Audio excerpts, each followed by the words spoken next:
আমি মানিক মণ্ডল আপনাদের সবাইকে লিটারেচার স্টাডি এট হোম থেকে স্বাগত। আজকের এক অনবদ্য টপিক নিয়ে আমরা যেভাবে আলোচনা করে আসছি আজকেও সেরকমভাবে বিশ্ব সাহিত্যের দরবার থেকে এমন একটি টেক্সট নিয়ে চলে এসেছি যেটি আমাদের লিটারেচার ক্রিটিসিজম তথা বিশেষ করে মাস্টার্স লেভেলের একটি অন্যতম টেক্সট, যার রচয়িতা হচ্ছে লিটন স্ট্রেচি। সো লিটন স্ট্রেচির লেখা এমিনেন্ট ভিক্টোরিয়ান্স আজকে আমাদের আলোচ্য বিষয়। কে ছিলেন এই লিটন স্ট্রেচি?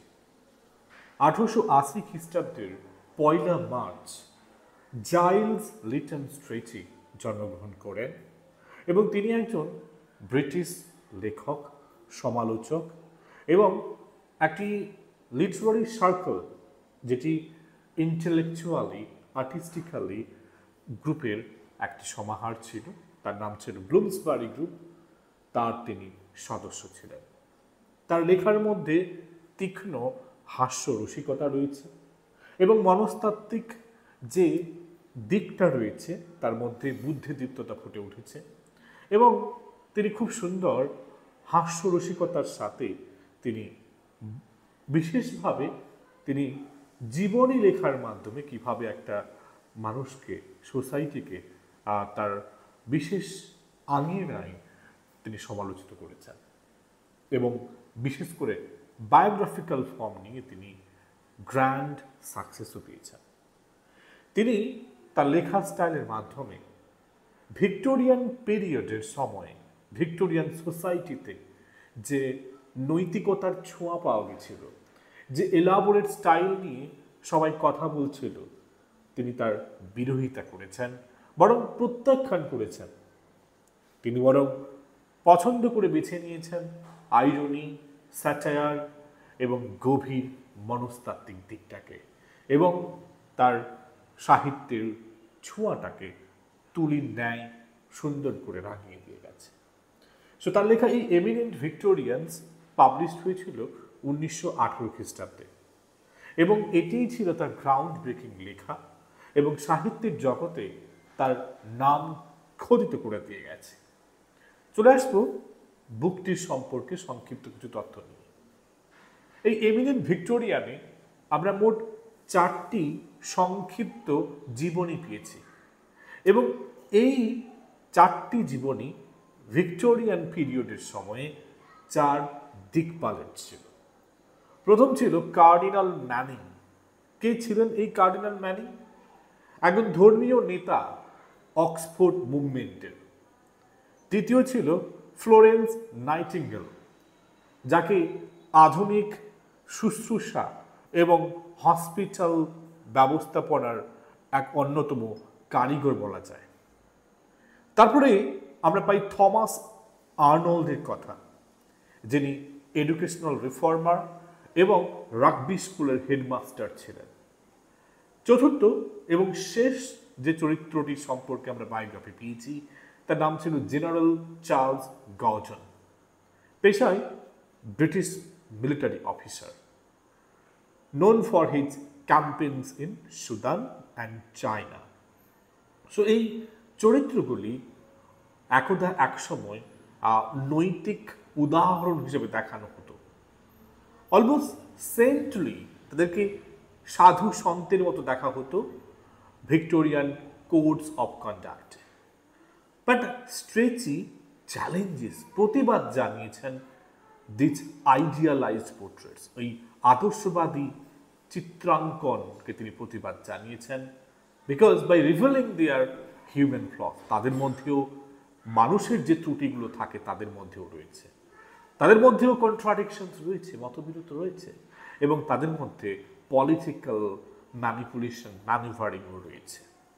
সো এই চ্যাপ্টার আমরা যদি দেখি, লক্ষ্য করি, critique the notion of Victorian moral superiority, যেখানে ভিক্টোরিয়ানরা নৈতিকতাকে সবার উপরে স্থান দেয় বাই এক্সপোজিং, তিনি সেটাকে তিনি তুলোধনা করেছেন, তাদের ষড়যন্ত্রটাকে বের করে, তাদের ম্যানিপুলেশনটাকে বের করে এবং তাদের পার্সোনাল অ্যাম্বিশনটাকে বের করে behind there heroic deeds. So they are doing heroic deeds not for the society Yes, they are doing for the society, but in reality they have the desire of fulfilling their own aim too.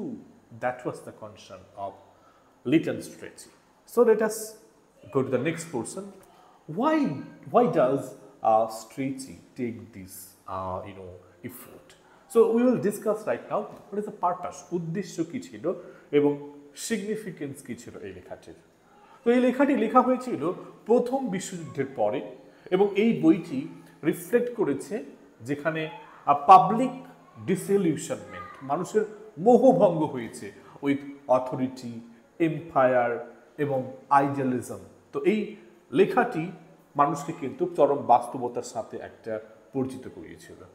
এরপর stretchy aimed এই লেখাটির মাধ্যমে তার লক্ষ্য ছিল to liberate biography from hagiography.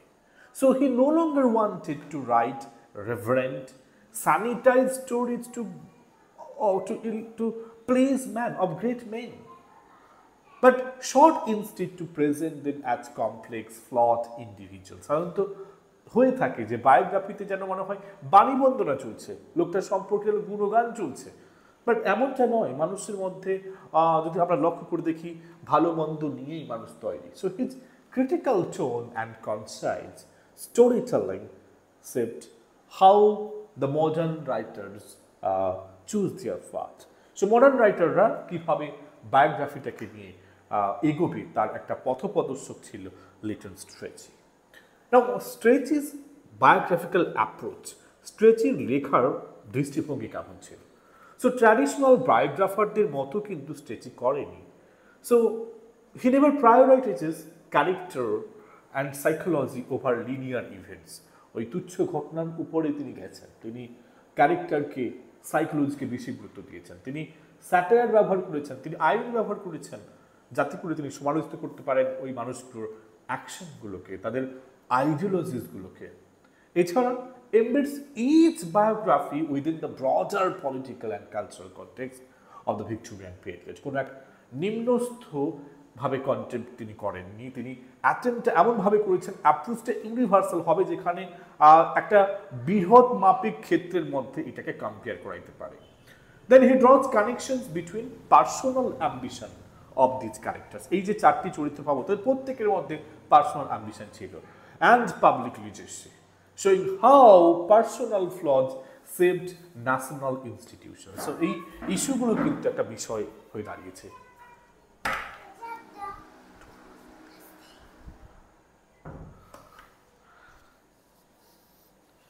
এবারে আসবো এক একটি চরিত্র নিয়ে। প্রথম আসবো কার্ডিনাল ম্যানিংকে নিয়ে। যদি আমরা দেখি এখানে তিনি দেখিয়েছেন এই ম্যানিং এর মাধ্যমে ambition masked as religious devotion. এখানে উচ্চাকাঙ্ক্ষাটা কিন্তু একটা রয়েছে যেটা তার ধর্মীয় ডিভোশনের মধ্যে ছিল। সো যদি আমরা দেখি স্ট্রেচি কার্ডিনাল হেনরি এডওয়ার্ড ম্যানিংকে দেখিয়েছেন not just as a spiritual leader, rather তাকে দেখিয়েছেন as a political operator who rose two power within the Catholic church not through good doing, rather by cunning, ambition, and manipulation. So this is the hardcore reality which people do not often speak about. So Manning begins as a clergyman in the Anglican Church. This is the first life experience of Manning, and it's involved in the Oxford movement. And this leadership led to something that is the sought to bring Catholic traditions into Anglicanism. So this step allows Manning to incorporate Catholic traditions into Anglicanism. This is a blunder. He was an Anglican. কিন্তু কি হলো? He converts to Catholicism. This is a move portrayed not only as spiritual, এটা কোনো আধ্যাত্মিক কিছু ছিল না, but as politically advantageous. শুধু রাজনৈতিক সুযোগ সুবিধার জন্যই ছিল এটা কিন্তু। এছাড়া স্ট্রেচি দেখিয়েছেন ম্যানিংস রাইভালরি উইথ কার্ডিনাল নিউম্যান, এবং তার সাথে এই কার্ডিনাল নিউম্যানের সাথে শত্রুতা সাজেস্ট করছে Manning used tact and ambition to surpass him. তাকে ছাপিয়ে যাওয়াটাই, কার্ডিনাল নিউম্যানকে ছাপিয়ে যাওয়াটাই মেনলি উদ্দেশ্য ছিল। এছাড়াও once in Rome, Manning excels in church politics, eventually becoming the Archbishop of Westminster.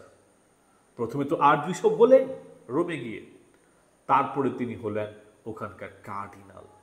So খুবই মানে ওর মধ্যে একটা পাওয়ারের প্রতি একটা উচ্চাকাঙ্ক্ষা ছিল। তো স্ট্রেচি তাকে নিয়ে কি স্যাটায়ার এখানে করলেন।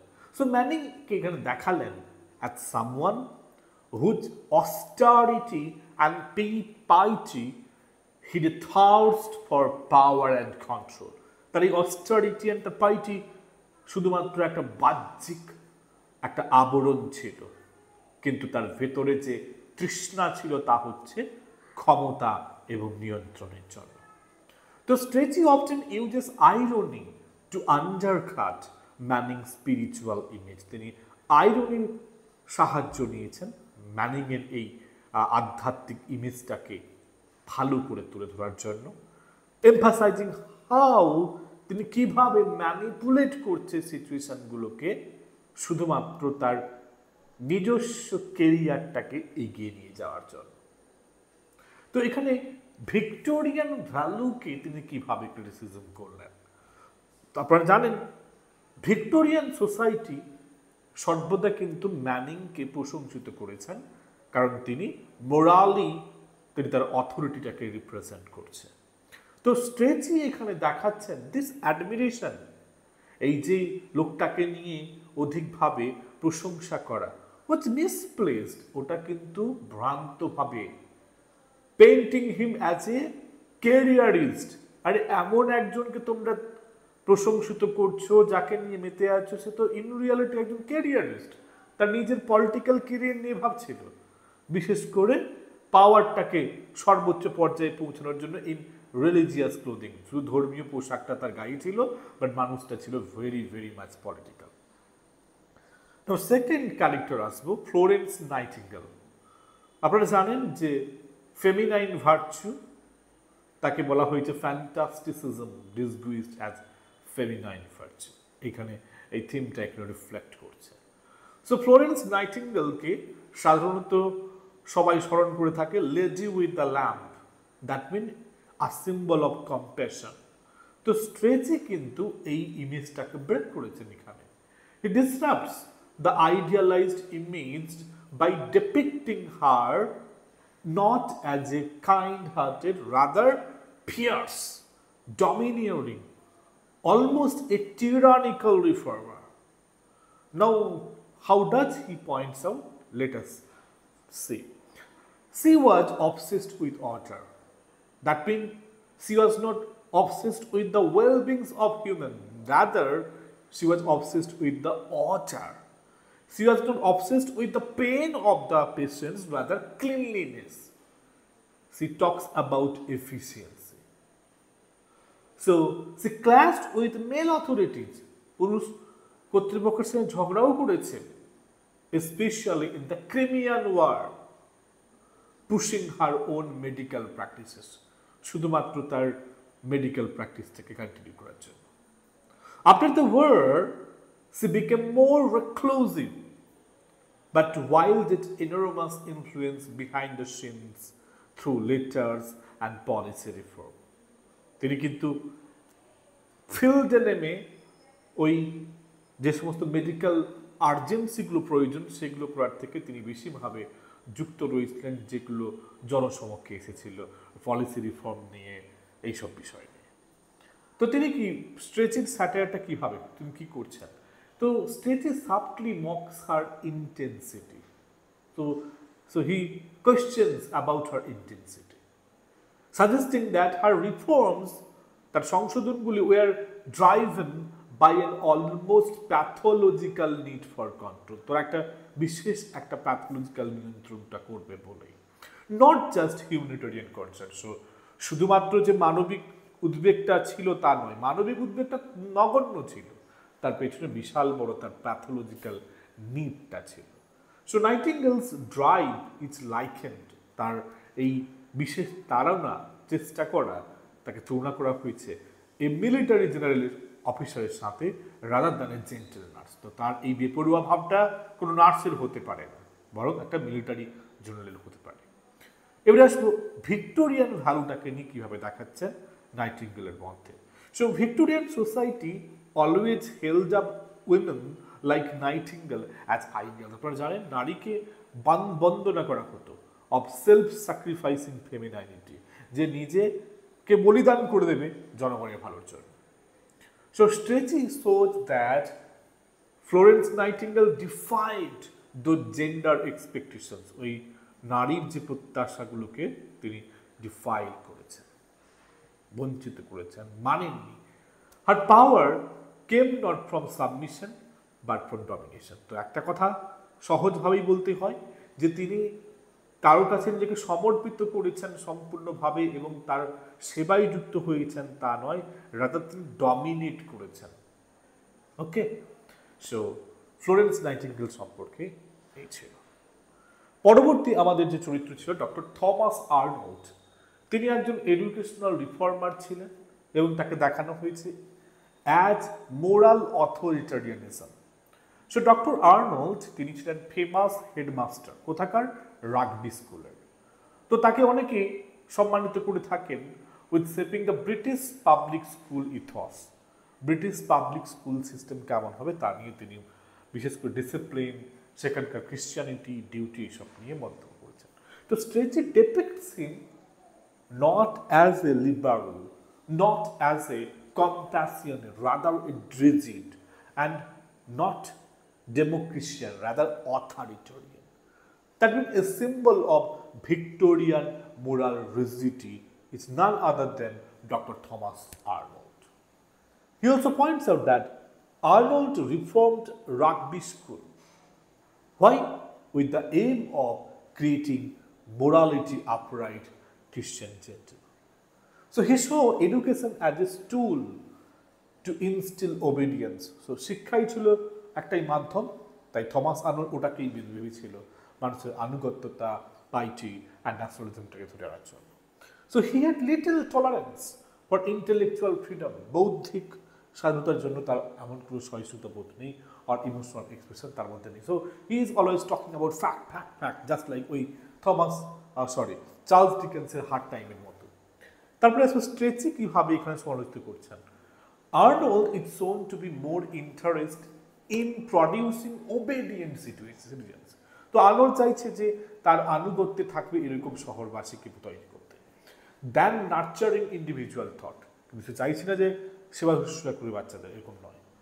তো stretchy questions whether this form of moral education created free-thinking individuals or merely conformist. মানুষকে কি করেছে? সেই পলিটিক্যাল তার যে এম রয়েছে তাতে মিশে যাওয়া, নাকি সামথিং ডিফারেন্ট ট্রাই করা, কনফ্রন্ট করা। নাও যদি আমরা ভিক্টোরিয়ান ভ্যালুজটাকে ক্রিটিসিজম করি, so Arnold represents the Victorian worship of character and discipline. তো কিভাবে ভিক্টোরিয়ানরা ওরশিপ করছে ক্যারেক্টারকে নিয়ে, ডিসিপ্লিনকে নিয়ে।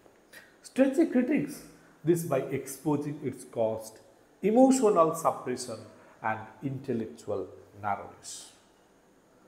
আমাদের শেষ চরিত্র ছিল জেনারেল চার্লস গর্ডন। তো ইনি বীরত্বের জন্য বিখ্যাত ছিল। So general Gordon was A British military officer known for his involvement in imperial campaigns in China and Sudan.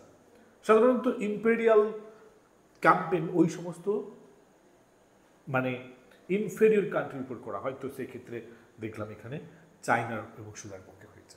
So he died in খার্তুমের জায়গায় এই জেনারেল চার্লস গর্ডনের মৃত্যু হয়। পেন্স হিম, তাই যদি আমরা লক্ষ্য করে দেখি এই ডেটটি that made him a national martyr জাতীয় একজন শহীদ। কিন্তু স্ট্রেচি তাকে দেখিয়েছে না, তিনি যে কাজটা করেছেন ওটা বেপরোয়াভাবে করা হয়েছে, মিস্টিক্যালি করা হয়েছে, সেলফ ডেলিউডের একটা প্রাণ ছিল। তো গর্ডন এখানে তার রিলিজিয়াস বিলিভস, বিশেষ করে তার মিস্টিসিজম নিয়ে কথা বলেছেন। এছাড়া he had a messianic complex, that mean seeing himself as a chosen instrument of God, নিজেকে ভাবা যে ভগবান আমাকে চিনতে করছে।